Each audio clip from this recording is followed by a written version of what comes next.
things change, you know, when you're used to going 200 miles an hour and all of a sudden life has other plans in store for you and you come to a dead stop.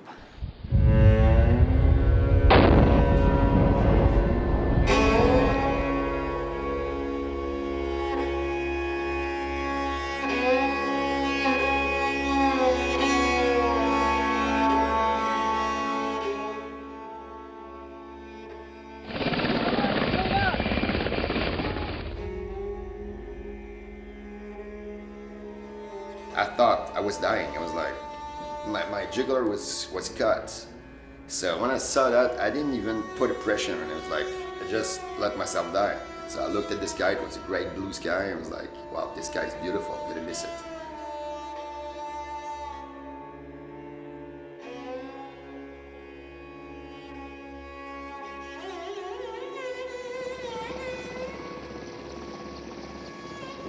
When soldiers come back from any, even if it's an exercise and there was a traumatic accident or an incident, or again like the Afghanistan campaign, soldiers are changed. A part of them is left over there.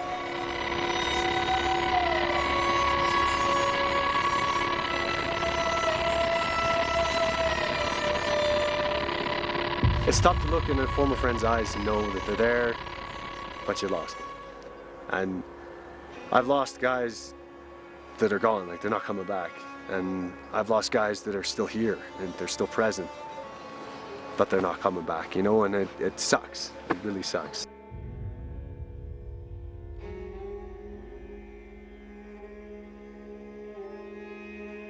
Oh, I want to make my family proud of my service. I want them to, even if I came home in a box, I want them to stand there and be like, what he did because he wanted to go, and we're proud of what he did.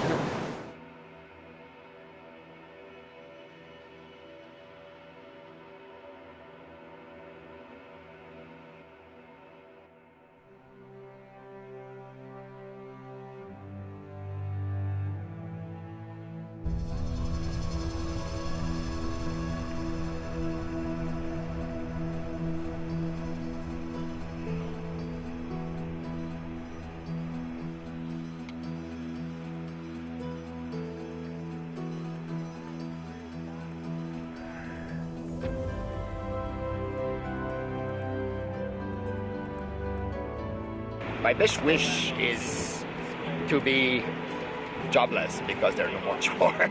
This is my biggest wish. Unfortunately, it's not the case. I'm not out yet.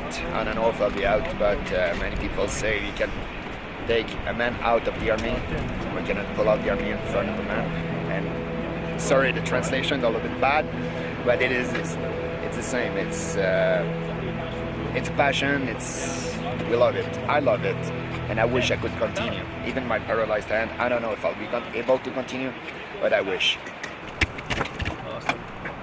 Island Peak is the final phase in my 2-year-long journey.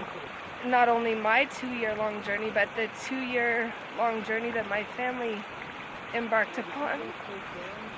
So.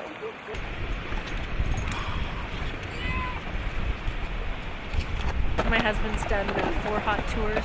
He's gone to Cambodia and Yugoslavia. He's been to the Gulf War and Afghanistan. He's got some residual issues that he's also dealing with that we've had to work through as a family. But he's so supportive. He knows how much I believe in my job. I go home sometimes at night and just so emotionally drained because you want to give so much to your troops. Wow, the way they unfold. First opportunity, I guess, that I've been able to be able to give back to what I like to call the military family, and the foundation's been able, or is allowing me to do this. So again, I'm pretty stoked about that.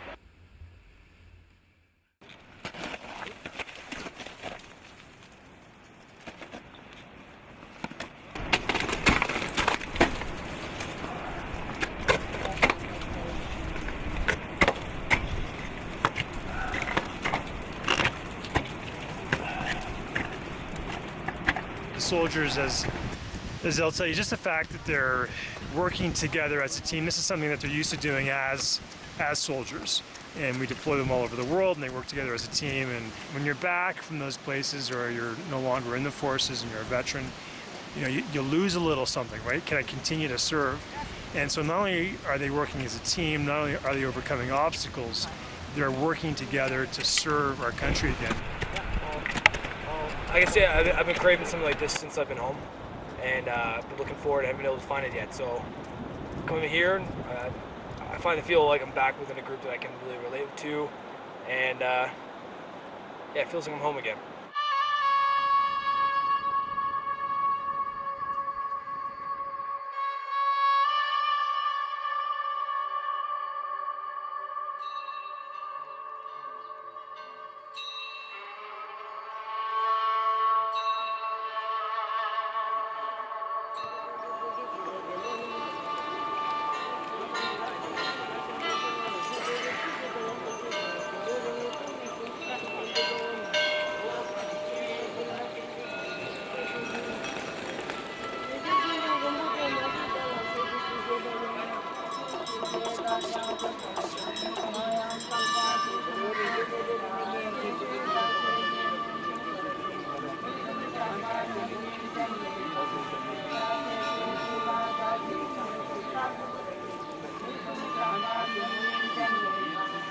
Everybody comes home from a trauma different, and whether you're a policeman, a fireman, or even just an average everyday person, you know. And I mean, average everyday people are the best in the world because they're who we all want to be. I mean, regardless whether we wear a soldier's uniform or a firefighter's uniform, yeah, we want to be able to hang up the uniform and just walk out into the community and just be normal.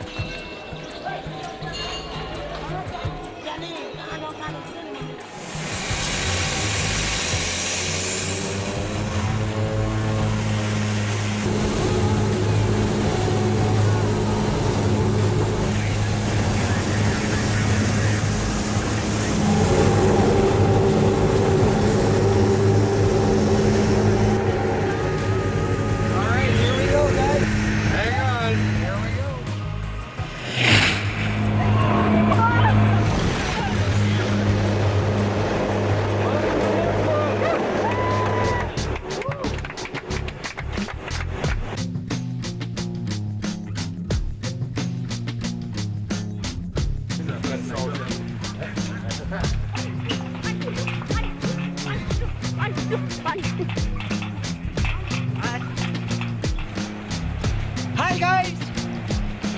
Oh, Dudok, Utapari.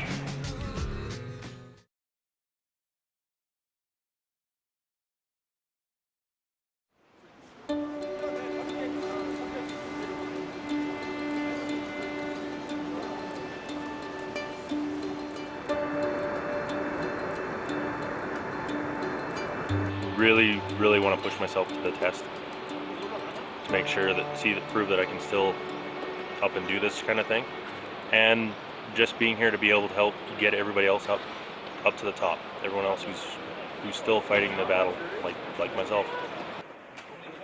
My ACL ligaments have been repaired. I have next to no meniscus left. So there were times yesterday where I thought, wow, if this is day one, it's going to really push me to get to the top.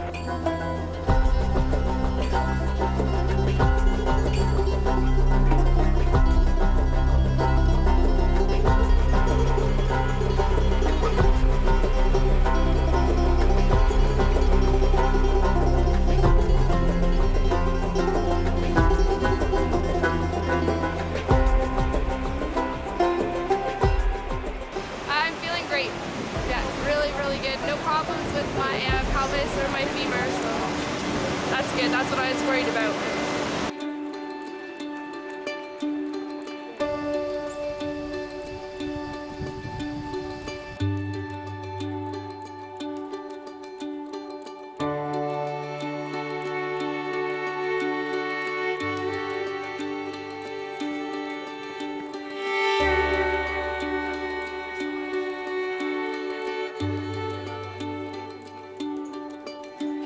We go through a lot of tissue where I work. I try not to, but it's pretty hard for soldiers that come in. Many of them haven't worn their uniforms in a long time, some of them a year, 2 years. They just can't.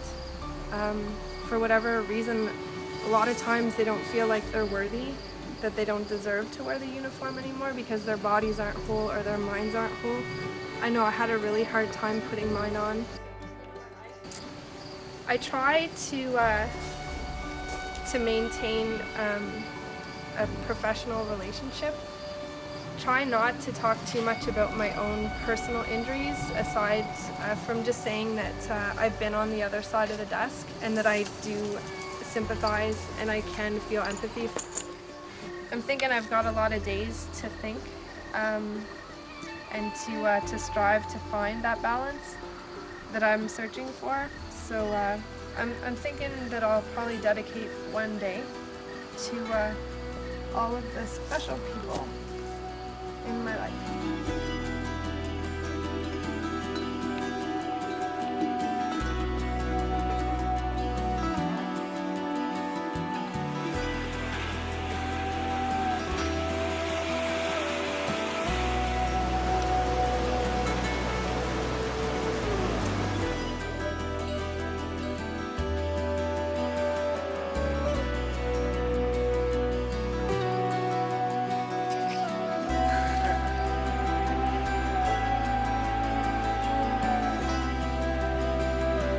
I remember that specific day when Frank got hit.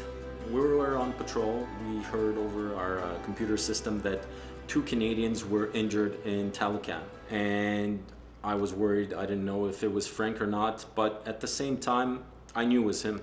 I even thought for a split second, I said, no, I don't see myself carrying his coffin, because I knew that if he was dead or if he was going to die of those injuries, I'd had to do that.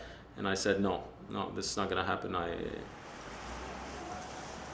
He's the only other guy that I know that went through a suicide bomber attack. So, and he got injured also. So, yeah, maybe like he's the kind of guy that would understand what I go through. I know it's create bonds that you won't live with, even friends that you have forever. It's in the civilian. You don't live like such intense feelings with those guys. You spend 6 months in a row, 7 days a week, 24 hours a day with those guys. You know them by heart. You know what? Frank told me something and I absolutely agree with it. He said, if what happened had to happen, it had to happen to me, to Frank, because he said that he knew that it wasn't going to affect him negatively. I was always like a smile on my face. He'll never remove that smile. Even when I'll die, I have a grin on my face. Joke. Montage.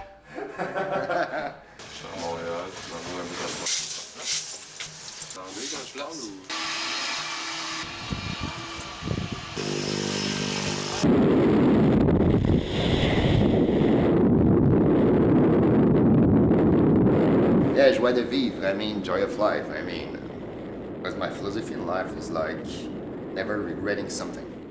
Because I know that I will die someday. It could be tomorrow. It could be in 2 minutes. It could be right after this interview. I get hit by a car. So I just want to make sure that the moment I will die, I won't have any regrets. It's how I live. I want to live like that.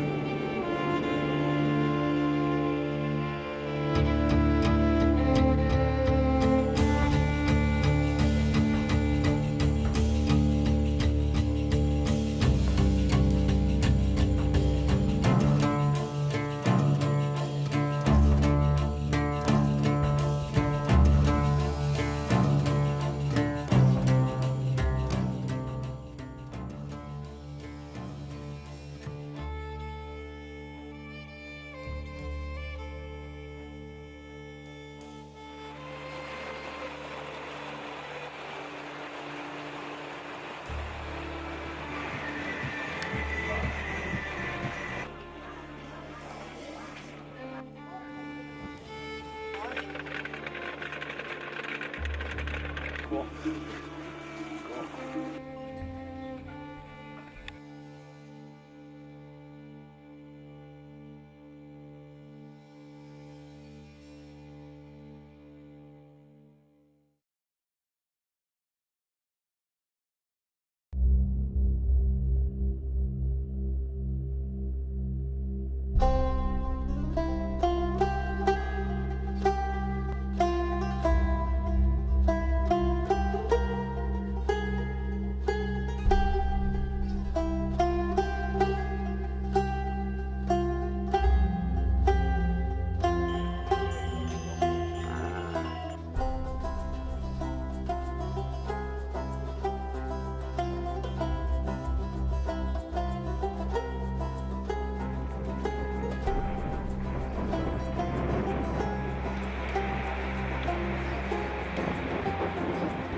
We just experienced something amazing back there. We were at Apuja, and then they also blessed us on our journey and to provide us protection and safety. And I used to believe in maybe there was something, and I still maybe to this day believe that there is something greater out there.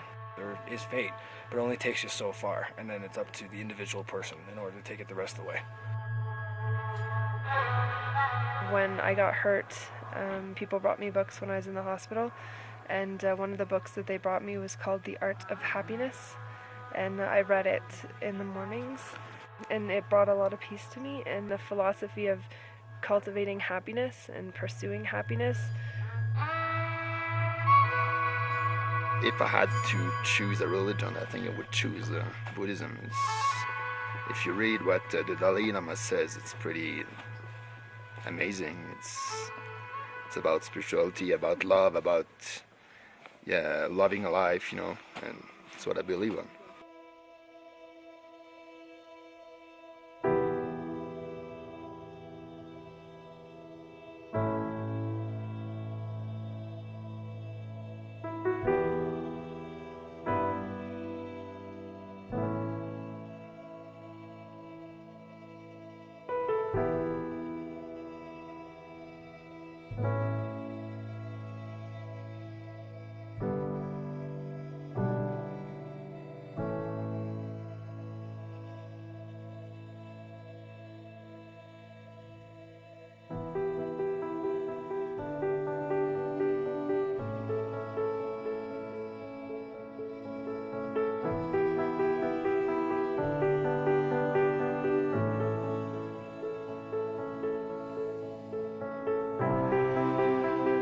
That day, I was distributing books, school books for kids.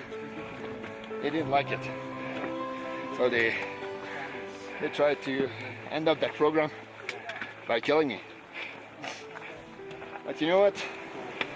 This guy, he had his belief, I have mine. Picked up the wrong guy, tried to kill me. He just made me stronger. That's all he did. Making me stronger.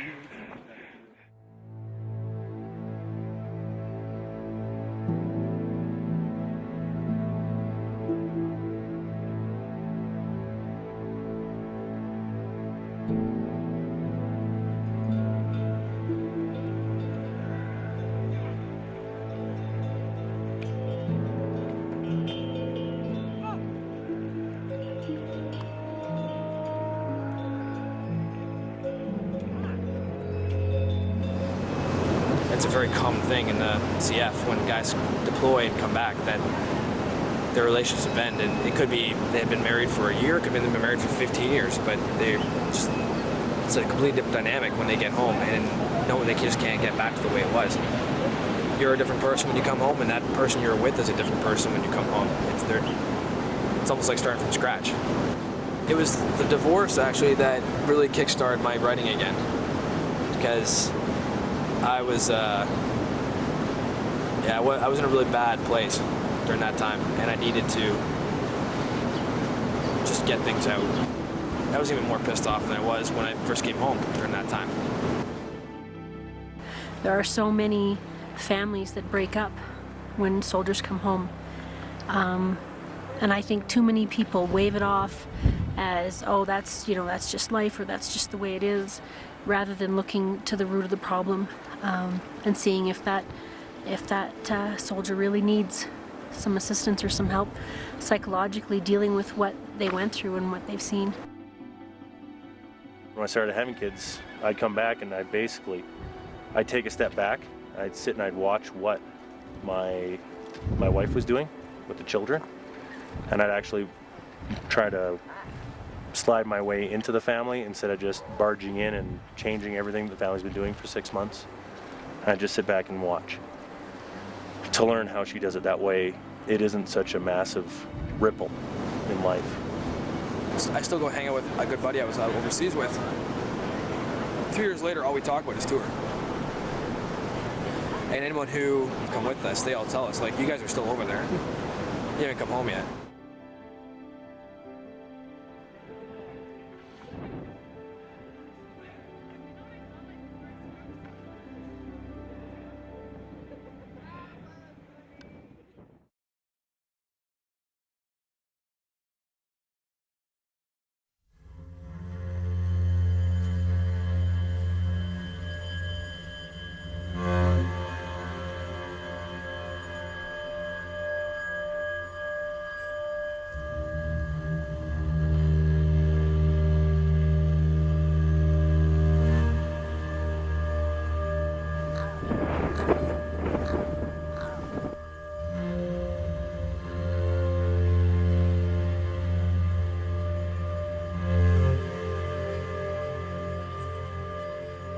When I was dying, I thought I was dying in Afghanistan.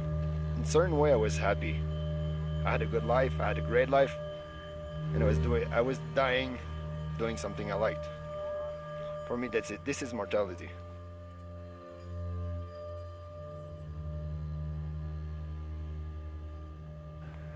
It certainly brings everything into perspective about Everest and the whole area, climbing, how dangerous it is, how exhilarating and a rush it is, but how quickly things can change and go wrong.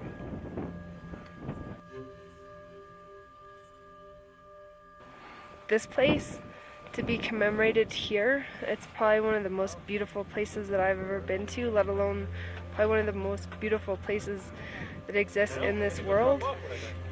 Mortality kind of meets like immortality here. Land meets the sky. It's like a big cycle of life here.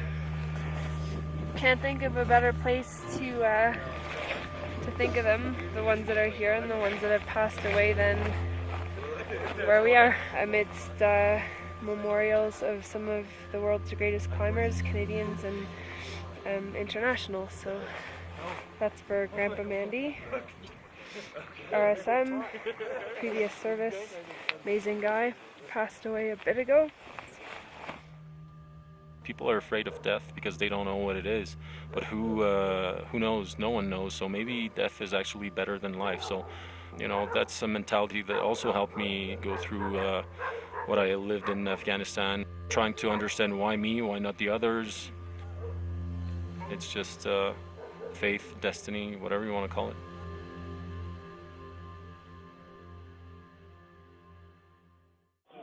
Recording. So here we are in a town called Gorge Shep. That mountain there straight in the clouds, just sticking its head out. Well, some people call that Mount Everest. Anyway, it's the tallest one in the world. Kind of neat. We're heading to the space camp over there, and then afterwards, we're going to go climb up this thing for a better view. That's California over there.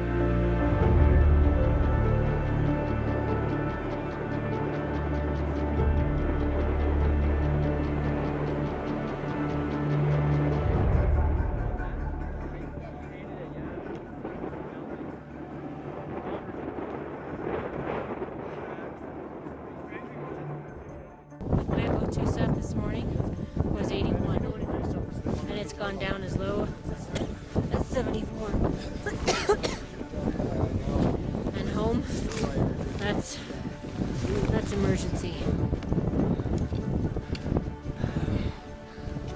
Maybe about a minute ago I got some pain in my inner ear, right side. You gonna push ahead? I'm gonna try. Just want to rest for a second and see if it feels better.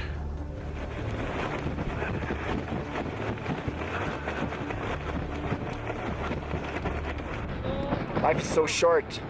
If I start to just cry about what happens to me, there's two ways to see it, huh? Either you see the good way, I still have one arm, one eye, so I can see my kids growing. I have one hand, I can touch them, I can, you know, put them to bed.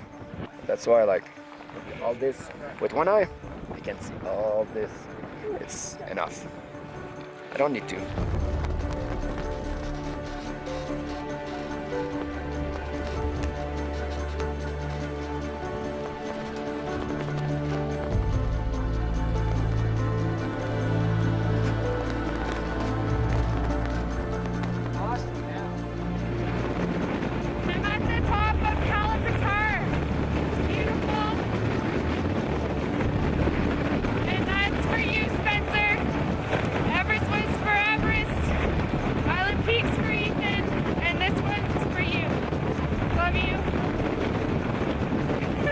And my team. I love my team. Woo! Let's go! Holy smokes!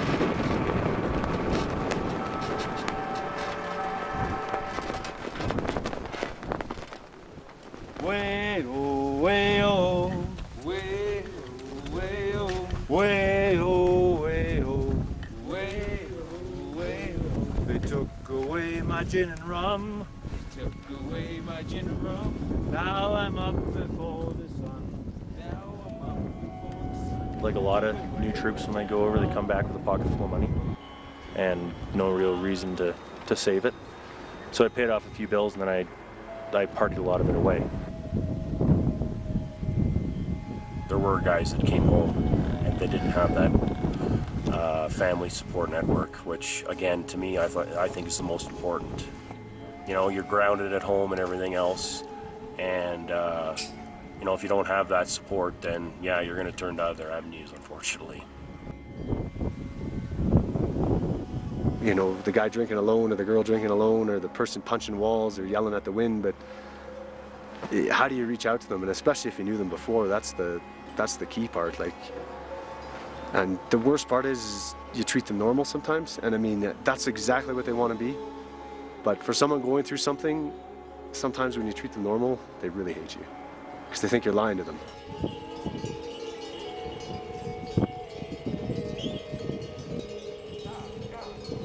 A physical injury is, it's almost like it's verified, it's validified, and a lot of the soldiers that come into my office, you know, by the time I'm done the interview, I'm finding that, you know, their alcohol or drug use is off the charts and out of control, and there's family issues, and like I said, I've had that in my own home life. Everybody goes through trauma, and I mean, whether you're military or not, trauma, like, it's tough to fight someone's demons in their head. I mean, that's why you have professionals for that. Hardest part is getting them to the professional. I do see how someone could slip into addiction, having been in a lot of pain for a long time. Medications can lead to one thing to the next thing. You know, before you know it, the house is on the line, the family's fallen apart. We're trying to pool together resources to keep soldiers in their houses, and it can be devastating.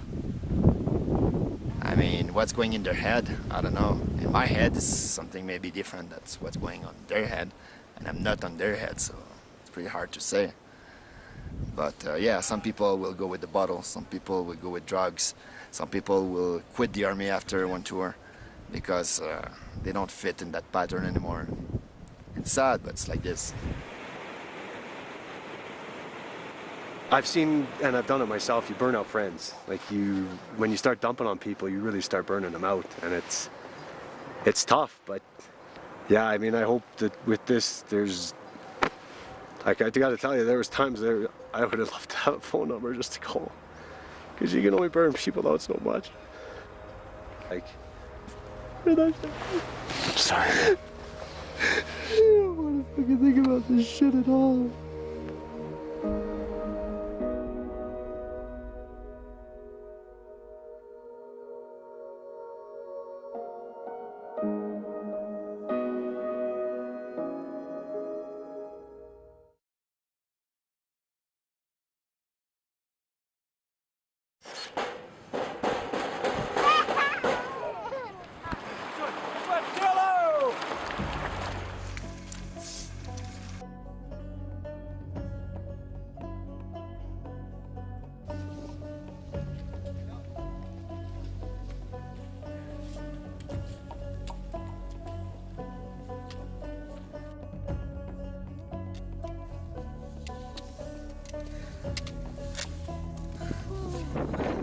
Home. Pretty far away right now. I am thinking of my family. They're behind me every step of the way, almost pushing me up the mountains, but I gotta stay focused on the objective. It's a greater purpose than mine alone to get up there.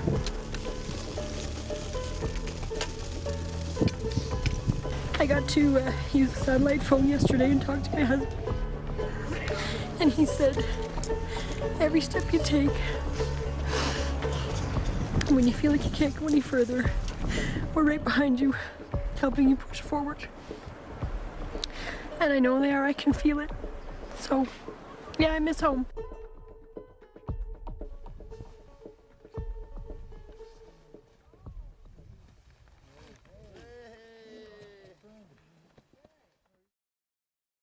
For 4:25. We didn't sleep very good. It was very cold, but doesn't matter. I mean, we're here for one goal, and it's And we're done. the peak. Polish. Good energy. Anxious, worried, but Yeah, if you pan the camera back in the back there, hanging up by the sunglasses, is their knee braces too. I'm definitely out of my comfort zone, but like Michelle said, one boot in front of the next.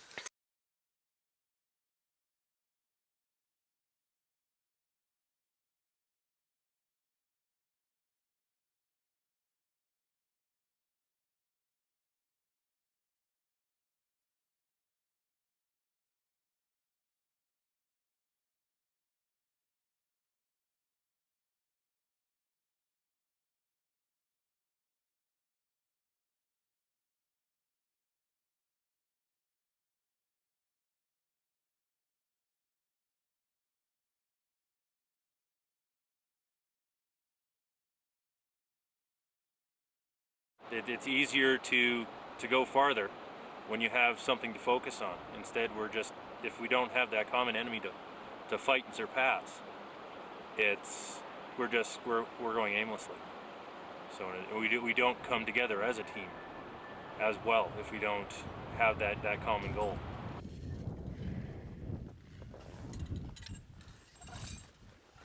Michelle and I were talking in the tent the other night. I think I'm like 16 months since my last big surgery, and Michelle's got one coming up in what, November?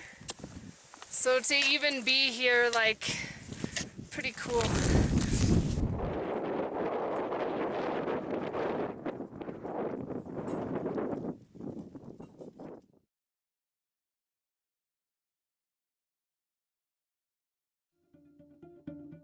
Once you've spent time in the military, it's a family, and it never leaves your soul, really.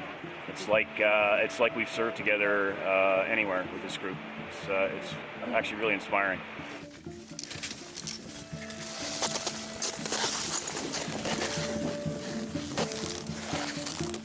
There's a head wall. Almost straight up. Yeah. Okay. Piece of cake.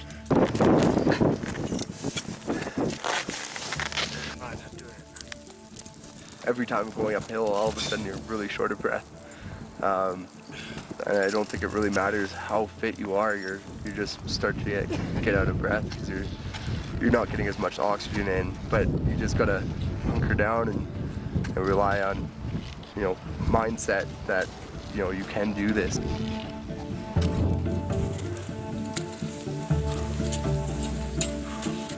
This is tougher than it looks.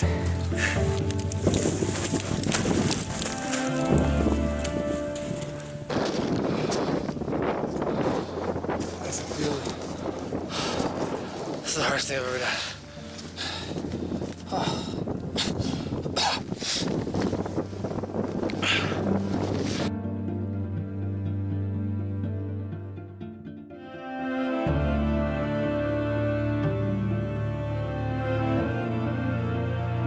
What has been hard is I've been hospitalized for 3 months, and I was in shape. Then I went to rock bottom. So climbing back to get in shape again is pretty hard.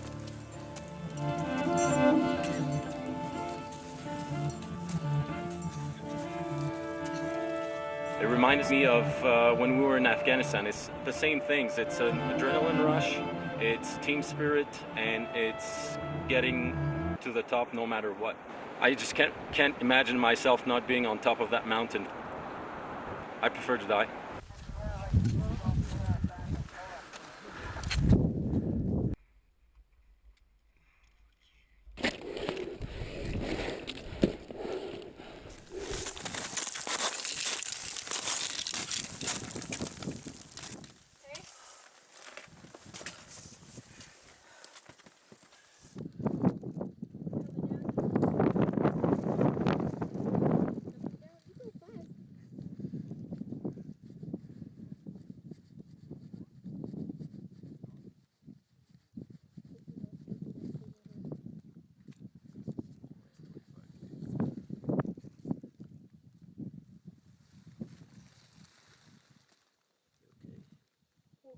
It's, you know, I didn't get the check in the box technically, but I feel in my soul that I did. I summited with my teammates. I was surprised that I didn't get sick before. And then, like that last kilometer just before, everything just went for crap.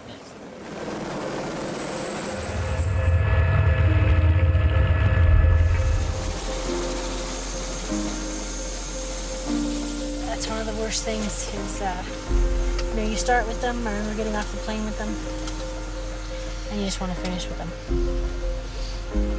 I just wish I didn't have to leave.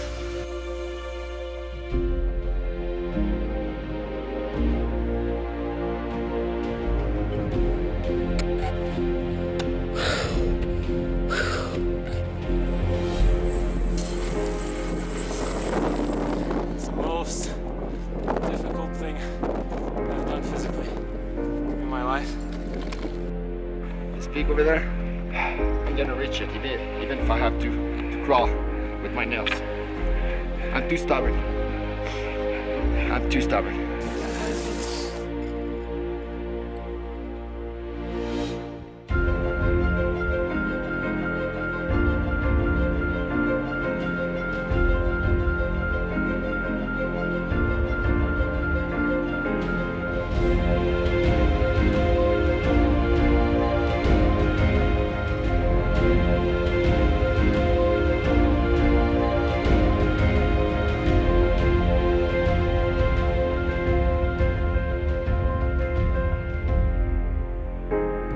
Imagine ourselves being here without each other. It's a moral sport, and it's a real good moral sport that, guys, you know. I think I worked through a lot of issues just hanging out with the guys here, actually. Yeah, that's the old saying, you're not alone, you know, and definitely not alone out here on the mountain. I'm really happy that I was able to push my injury to the limits and still be able to walk off the hill. Oh, it meant a lot. To put it in words, that's a different story. A year and a half ago, I couldn't breathe by myself. Look at me now, with friends, climbing Allen Peak, and we all did it. We all got injured. We all got injured and we all did it. So it's just a proof that when you want something, you can get it. That's the proof.